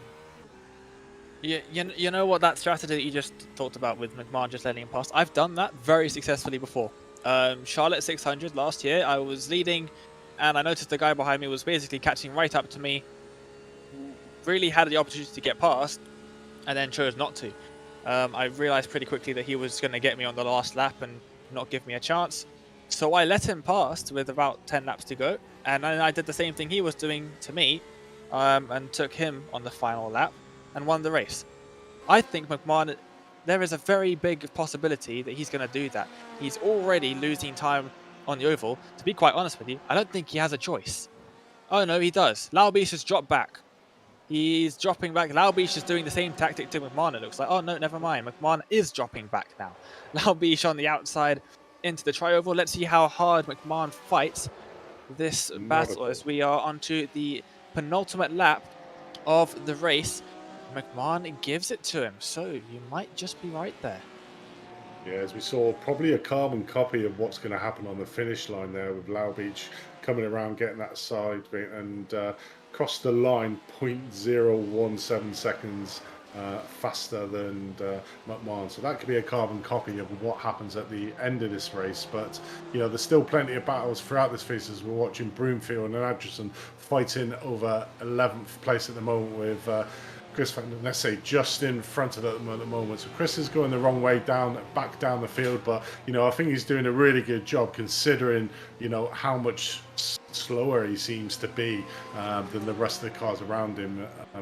Just currently down 4 places from where he actually started, so has done a really good job to keep himself there. As we see Jensen giving a little bit of a tap to Broomfield, coming on to the last part of the infield, coming down into turn 7. So those two guys going to be fighting out, as McMahon is, I think it's exactly that tactic. He's just keeping right on the back of Laubish. Probably won't go past him on this one. I'll be very surprised if he does. And, you know, I think Laubish knows that what his tactic is doing, and sounds like he's even going slower. Yeah, you can see he's sort of coming off. That'd be strange if he overtakes him on the last lap, as we see him going down side by side. Probably just letting Laubish know he's there, actually. You know, not really pushing it and not really going to do it. So he's going to take the wide line into turn 1, giving Laubish the inside. So, yeah, it's certainly that, and it's all down to this last lap now, and it's whether McMahon can keep on the back of Laubish and get that really good exit out of the bus stop. There was a little bit of lap traffic in front, which could play into things. If Laubish gets a draft from a lapped car, then McMahon's strategy is game over. Having a look at the battle here, Adrianson's trying to get past Broomfield. We'll go back to the leaders in just a moment as the clock ticks down to 0. 40 minutes gone in the race. Adrianson cannot get past Broomfield into turn 1, and you have to do that somewhere in the infield, or maybe as a photo finish. We'll see if we can get a photo finish here for the lead of the race. Race 2, round 9 here at Daytona. Tom McMahon, as Laubish drops out of the session. Is he out? No, he's not. He's back. And just about. That would have given McMahon a little bit of a glimmer of false hope for a second. But no, it's not going to be that easy. He is going to have to work for it. Now down into the bus stop. How close is McMahon? We know we can get up to him. And he's pushing to the outside, pulls to the inside. Right, he is well within striking range now if he can just not get a slowdown through this final chicane. Let's see, the bus stop chicane. He's not as close as I thought he would be. 3/10. It is definitely going to be a drag race to the line. Laubish taking the high line, not giving McMahon anything. And I think Laubish might have just done enough here. 2/10 is now the gap as they get onto the front stretch. And now look at the overspeed McMahon has. I'm not sure if he's going to be able to hold it. He goes up to the outside. It's side by side across the line. And it's half a tenth of a second. Laubish takes the win. He went down onto the apron and just about took it. Hutchinson, less than half a tenth of a second, takes 3rd place. Powell will have to settle for 5th.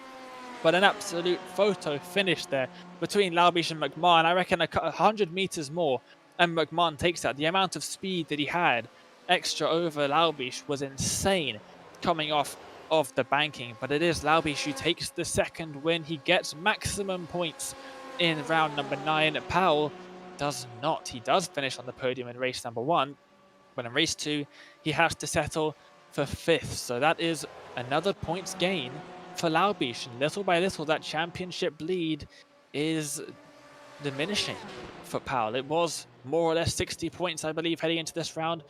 Well, it's not going to be 60 points anymore, probably more like 50 points. And Laubish, if he can gain a couple extra points every round up until the final one, he might just be able to clinch the titles. We see the rest of the drivers now making their way to the end. James Coulibaly started on pole position, finishing down in 20th place. Nicholas Matthews in 23rd. He's got Adrian Sims just in front of him. They're almost even closer than the cars at the front of the field were, but a little bit of a swerve from Adrian Sims means Matthews has to settle for 23rd. Everybody else has finished the race. That is race 2 done and dusted. And it really couldn't have got much closer between the top 2 drivers there. No, not at all. And I think it was won and lost on that bus stop because McMahon was right on the back of him coming into the bus stop. But I think Nicholas got a better line through the bus stop, which pulled out that 3 tenths that we saw coming out of the bus stop. You know, and that was that little bit too much for Tom to try and get that slingshot past him. We did see it happen, but it was probably a lot later than what it could have been if Tom was right on the back of Nicholas Laubish coming out of the bus stop. But great racing tonight. You know, photo finish for the first race. For second and third, and Nicholas Laubish obviously getting the first place, and then a photo finish there for the second race where we can have Nicholas Laubish and Tom McMahon. Yeah, absolutely. That was a really good race there. In race number 2, it came down to the wire. Laubish doing a fantastic job of getting up to the front of the field, starting down in 21st. Well, we have got a little bit of an advert to show you now after race number 2. We'll be back in just a few moments for the results, and maybe we'll get some interviews from the drivers as well.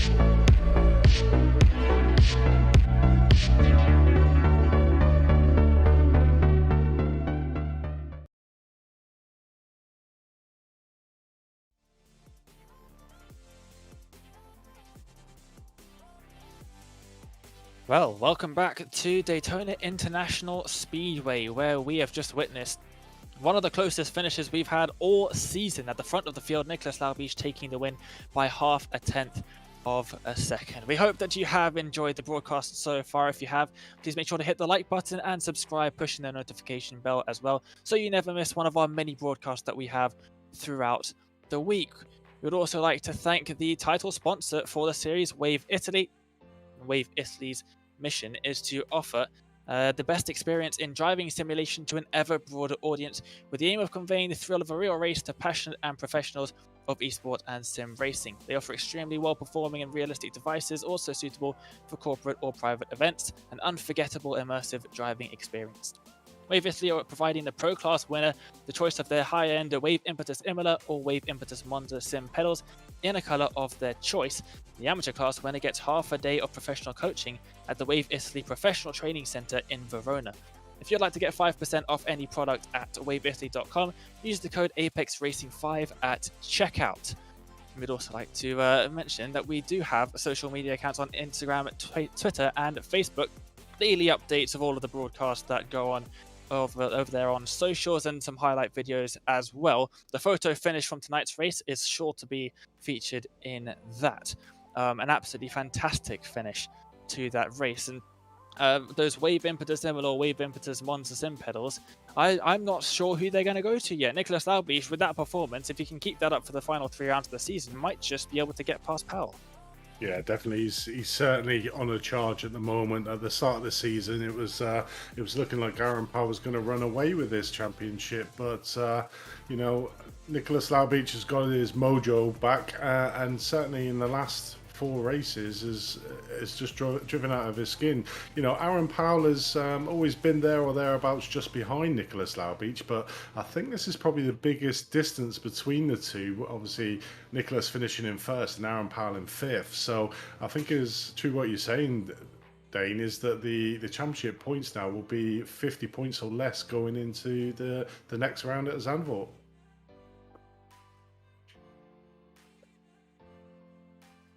Yeah, absolutely. We're going to have a thrilling end to the season, that is for sure. Let's take a look once again at race 2's results. And Nicholas Laubich closing down the gap in the championship standings to Aaron Powell, taking the win by 0.05 seconds. It really could not have been much closer. Mark Hutchinson finishes in third. Tom McMahon just losing out in second. He had that strategy that Andy and I were talking about, but just about couldn't pull it off. Nicholas doing a fantastic job in defending that. Steve Burke wins in the AM class, fourth once again. The winner in AM class finishes fourth at Daytona. It's a bit of a theme going on at the moment. Aaron Powell finishes fifth. Probably won't be happy with that, knowing Aaron Powell. He will take the points for sure, but he'll think that he maybe could have done a little bit better. Chris Prescott taking second in the AM class, 6th overall. Callum Garton in 7th. Tom Collins making it a Team Lizard 1-2-3 in the AM category. Danny finishing in 9th once again with damage to the front of his car. Really couldn't do much about his subpar performance, I would say, from Danny Lee here today, but not his fault at all. He really couldn't do anything with the damage that he had. Chris Van Den Esse in 10th. Rounding out the top 10 for Performance Link Esports. His BMW down on power from the very beginning. And yeah, he did a really good job with the equipment that he was given. Jensen Adrianson in 11th, then Stephen Brumfield, Dean Powell, Emil Vinbo making it all the way up into 14th by the end of that race. He got punted off at the beginning, I believe, by Drew Becker, who finished down at 26th. But looking at the rest of the grid, it was very evenly split between the Pro and AM drivers. Most of the AM drivers finishing below most of the Pro drivers, with a couple of exceptions of AM drivers right up at the front. And yeah, Drew Becker in 26th. Importantly, he had to retire due to technical failure. His brake pedal got tampered with. I want to say tampered with. The sim sort of reset his brake pedal. He couldn't get more than 40% brake pressure, which is why he caused an incident in the opening few laps. And that's why he retired his car from the race. But James Coulibaly, 20th place, started from pole position, finished a minute and 6 seconds behind. Yeah, it wasn't the strongest performance there from James Crouch, another one of the faster drivers in the series, down at 19th. So not the best race for a couple of the drivers here. Hopefully they can improve on that and get back into form for the next round. Now we do have some replays of mainly the start of the race. We're going to go to that one first, Andy. Talk us through what happened at the start here. We're going to ride on board with a couple of the drivers. Yeah, so as we're coming down into this first corner, it's going to be hectic on this first lap. You know, you can see cars 2 or 3 wide as going around the outside. So we're looking at the car in front, which is, I think it's the car that spun off as he come round the outside of turn 1. It goes into the field, as we see there, and it's just the chain effect. And unfortunately, you know, a lot of the drivers were just passengers in that incident. You know, happens going into that slight tap on the grass going onto turn 1, and a slight tap coming out of the corner, which obviously made his back end really loose. Unfortunately slid across, didn't manage to take anyone out when he went across the left hand side of the track, but as soon as he hit that wall, he pinballed off the wall and then unfortunately picked up drivers. And that was the thing, as we have another look coming down from probably another perspective coming into this turn 1 corner, so we can see the Ford on the right hand side of the track, and we're seeing pinball across to the left hand side and then pick up 3 or 4 drivers, which then obviously has a snowball effect coming down coming down the field in there, and it's just unfortunate, as we see there. And it's great driving there to try and just get them through, because obviously when with the new iRacing setup, when you have cars going off in front of you, all you get is plumes of smoke. And therefore, you know, you can't see where you're going, and that's where it really forces you to try and slow down to try and cut your way through in there. But certainly a lot of incidents there in the first lap on there. You know, people with cold tires trying to push it maybe that little bit too much, you know, and that's the thing and the beauty with the reverse grid to make sure do this. And so this is the last lap with Broomfield and Adrianson coming down, doing a bit of door rubbing, coming right round. I'm not sure if they've gone through the bus stop yet, or if this is the last corner. So it might be the last corner. As you can see them bouncing off each other coming down, you know, Jensen just trying to keep hold of that that place. Oh, big hit there going into the bus stop, and unfortunately that puts Broomfield down. And I don't think he's going to have the slipstream effect, but that will good battle going into the bus stop. Going too wide into that bus stop is never really a good idea on this track, because it will off the lead. So certainly plenty of incidents there to go through, but you always get them, Dane, on the second race, because the pros and the faster guys from the first race, as we saw in that race, are starting down in the 20 positions, and they've got to get through the field. So they do take risks on the first couple of laps, because they know the pro drivers in front of them will be getting out, and they want to make sure they maximise the points that they get. So, you know, you are going to get these incidences. Yeah, you generally see the faster drivers make their way to the front for race number 1, but race number 2 is really where the championship is usually decided. And with the performance that Laubish has done in a lot of the races, when he's been stuck in the reverse grid and been stuck halfway down the field, he's done very, very well working his way through traffic. He seems to manage the traffic very well indeed, and it's quite surprising for the fastest drivers that are usually not too used to having to deal with that much traffic. So yeah, it's a fantastic trait for him to have, especially in the series where he has to deal with reverse grids a lot of the time. Right, so let's have a word with some of the drivers now, as we see a replay of the start of the race in the background, focusing on the man we have got in the interview booth now, and that is Nicholas Laubish, who joins us in the interview room after yet another double win in the series. That must feel fantastic. It was an incredible race whole way through. The first race especially was very nice. I had a lot of chances to somewhat get used to driving it for a longer term, because I most of the time only practiced like 2 or 3 laps. So the first one was really nice. Unluckily, I fueled 1 lap less, so I had to save a lot of fuel, but still it was a great race. And the second one, yeah, the start was extremely, cars were everywhere, and I also at one point didn't really know where to go, but in the end it worked out fine. Unluckily, I got a slowdown in the bus stop in the first lap, but yeah, Aaron also wasn't able to get along that fast, so I was able to catch him pretty early. And in the last couple of laps I had extreme problems with my PC. I do not know why, but my G and P graph always were at red, and I only had 40 FPS in the infield. And in the last lap, my PC nearly crashed because I had a 2-second stutter. And yeah, I was really scared that this happens, especially now when I'm fighting against Aaron in the championship, and especially in the last lap. Yeah, absolutely. We did see that, and we were a bit worried for you when you disappeared off of our screens for a couple of seconds there. Yeah, fighting that last lap of the race. What were your thoughts? Because we were saying up in the commentary booth for that very last lap that Tom was going to stick behind you on purpose and let you by. Just stick behind you, not overtake you, and then try and get you on the last lap. And it very nearly worked out for him. Did you know that he was going to be trying something like that, or did you sort of expect him to try and make a move earlier on? Yeah, most of the time this actually works when you have a good exit out of the bus stop and you have so much top speed. Then normally it works, but luckily he didn't have such a good exit of the bus stop, and I had a pretty good run. So for me it was clear, first of all, that he won't overtake me, but then it got very close, and I really didn't expect that. He was so far behind me, but still managed to close that gap extremely fast. I was really scared, and I also had to go down to the apron because, yeah, I'm not gonna take any chances. Absolutely not, and yeah, it gave you your second win of the evening. Once again, getting a double win. This race 2, you seem to be doing a lot better in race 2 than Aaron seems to be doing. How important is managing the traffic in this series, especially when you have a large reverse grid as we had today? Sometimes we have a smaller one, but 21 cars you had to get past today to win the race. It must be pretty difficult out there.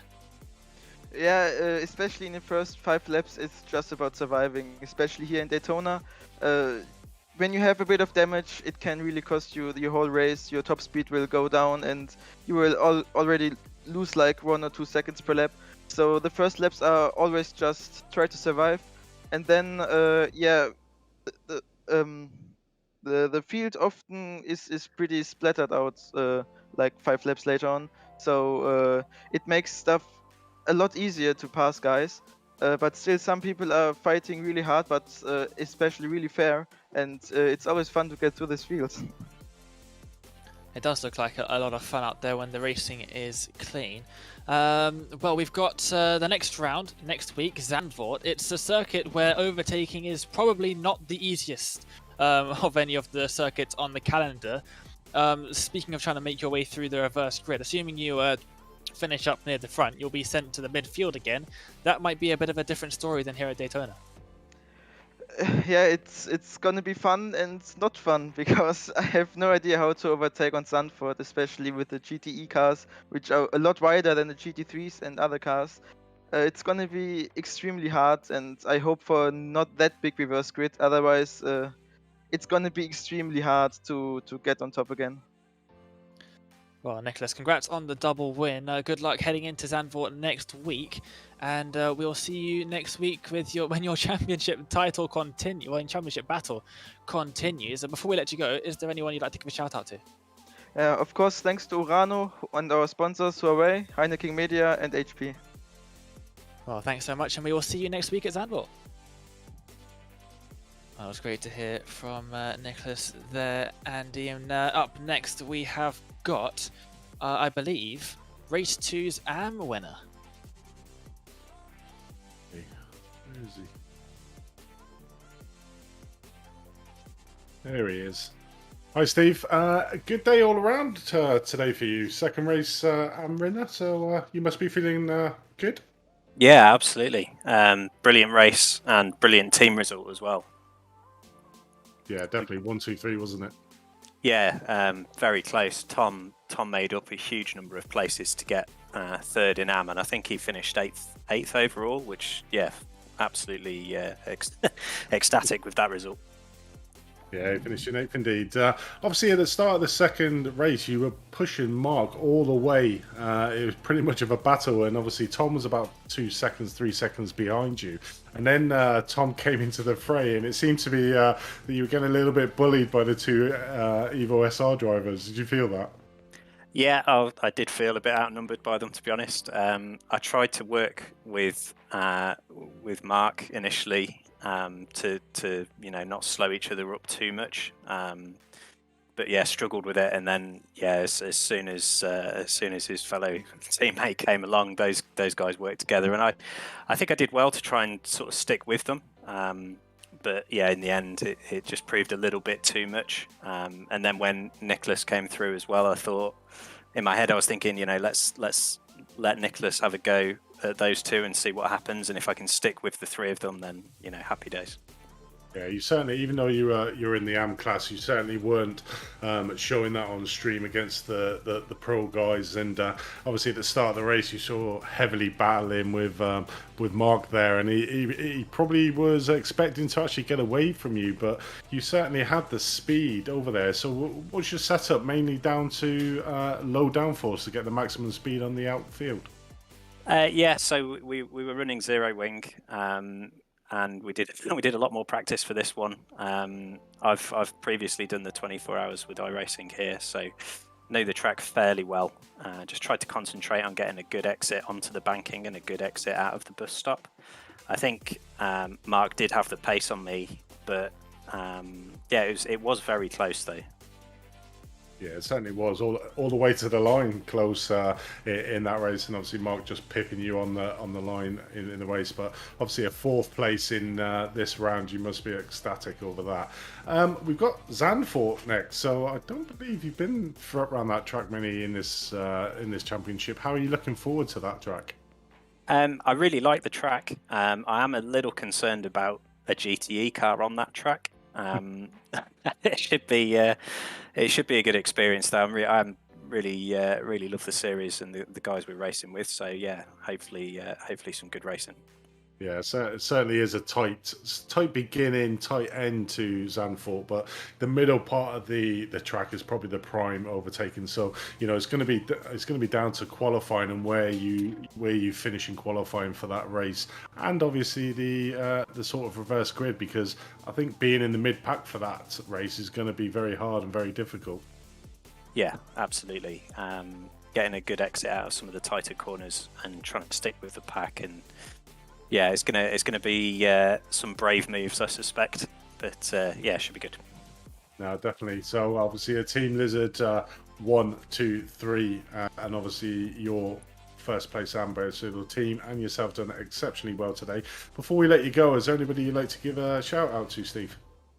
Just to you guys in the ARL Championship, and to Tom and Chris for the support and the excellent result today. Thanks. Yeah, cheers, Steve, and good luck for Zandvoort next week. Thank you very much.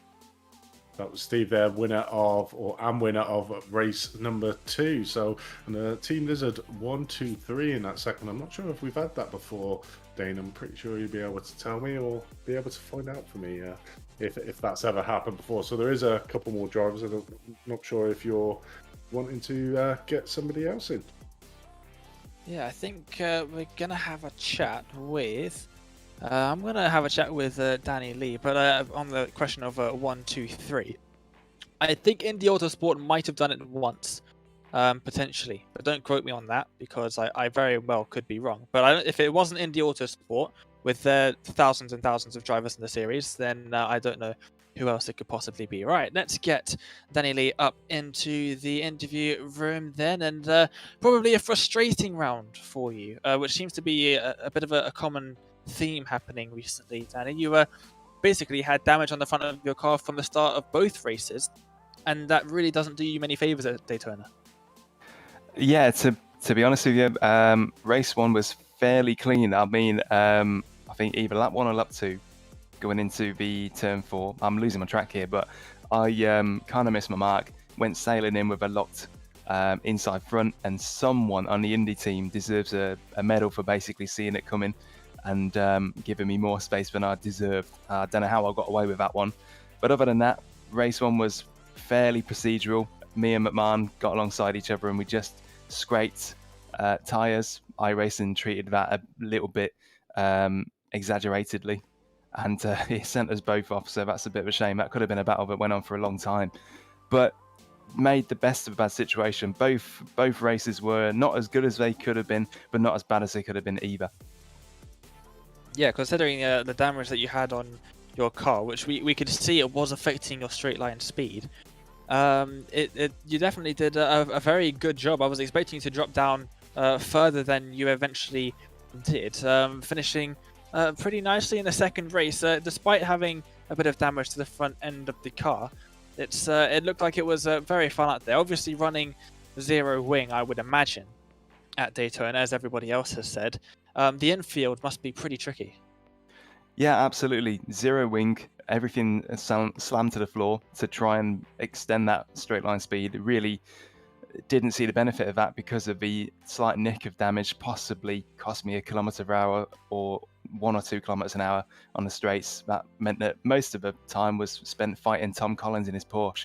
Porsche seems to be really quick at Daytona, and he looked a little bit wobblier than me, I've got to say. The Corvette's really planted in the infield. It doesn't feel sketchy, doesn't feel loose at all. It actually feels really grippy, but it doesn't give you the speed where it counts, which is on the oval. So Porsche definitely the car to be in race pace and in qualifying. But yeah, there was a lot of overtaking in race 2. I really enjoyed it. Lots of clean fights. So credit goes to everyone else on the grid for making it a fun round on what I consider to be a really dull track. I got to be honest. Well, do you think that the Porsche will continue to have the advantage as we move to another circuit with a very low altitude, Zandvoort, for the next round? I've been told that the Porsche has a bit of a power advantage because of the low altitude. Do you think it's going to be similar at Zandvoort? What are your thoughts heading to the next round? Something pretty interesting, something I haven't thought about up until now. Zandvoort will be much wider in terms of what setups are viable. You can run lower downforce to give you that edge on the back straight. Hopefully I can do that. That's how I like to set up my cars, to make overtaking easier, because I'm not the sort, not anymore I don't think, to sort of send it down into an inside. I only make an overtake when I know it's going to be done without a mistake from me. So hopefully there's a bit more diversity in setups. I'm definitely going to be trying to see how little wing I can get away with while still being able to finish the race, which is the most important thing. Yeah, it absolutely is, and probably one of the trickier circuits on the calendar, at least in my pleb opinion. Definitely not my favourite circuit, Zandvoort. I don't think I've ever finished a race there. I've done multiple. I don't think I've ever finished one. Hopefully, you'll have a bit of a better time out in Zandvoort than you had here at Daytona. We'll see you next week at the Dutch circuit. But before we let you go, is there anyone you'd like to give a shout out to? Thanks so much. Just shout out to Pineapple Grips. I'm sure that most of you might have seen them around at some point now. Doing a grand old job refurbishing Fanatec Formula grips. Thanks to you guys for the league, admin, broadcast, everything that you do, and to the grid for providing some really good racing this event. So see you next week. Yeah, thank you very much, and we will see you next week at Zandvoort. Thank you very much. Well, that was great to hear from Daniel Lee there, and that just about wraps up everything that we have time for here today. We are looking forward to the next round of the series, round 10, which is going to be at Circuit Park Zandvoort, a very tricky circuit. It's the host of the Dutch Grand Prix next weekend as well, and we'll see what that circuit looks like up on the screen now. Andy, it's a very technical, tight and twisty circuit. Not the best place for overtaking. No, definitely. The first half of the track is very narrow, and then you got the fast back straight. And I think it's probably only the middle part of the section, and obviously the start-finish straight, where you're going to get the ideal opportunities to maybe do the overtaking. And as a lot of the drivers have been saying, you know, these GTE cars are not exactly the thinnest cars out there, and it's going to make it certainly interesting. I don't know if we've actually been around this in the GT Championship before, so it might be something brand new for the drivers. But personally, I really like the track. I think it flows really well, and I'm looking forward to obviously watching it on the stream rather than commentating.